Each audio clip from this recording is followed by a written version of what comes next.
My name's Mark Tomes. I'm Department Supervisor for the Metalshop. Most of our work is always hidden behind nice facades, woodwork, scenic, but it creates a backbone for the structure. There was an instance last year we made a geodesic dome. It was for Android, an igloo it was called, and that was all steel. Very nice finish when it was finished.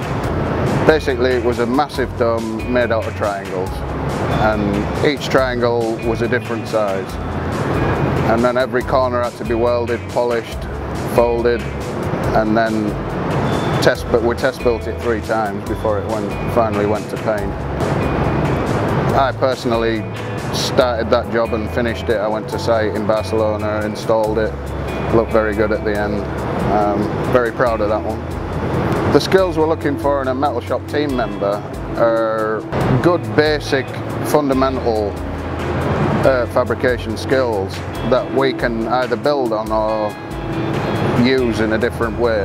As a Metalshop team member at stage 1, you never know what you're going to be working on next. I mean, a couple of months ago we built a spaceship. Last year we built a giant tree.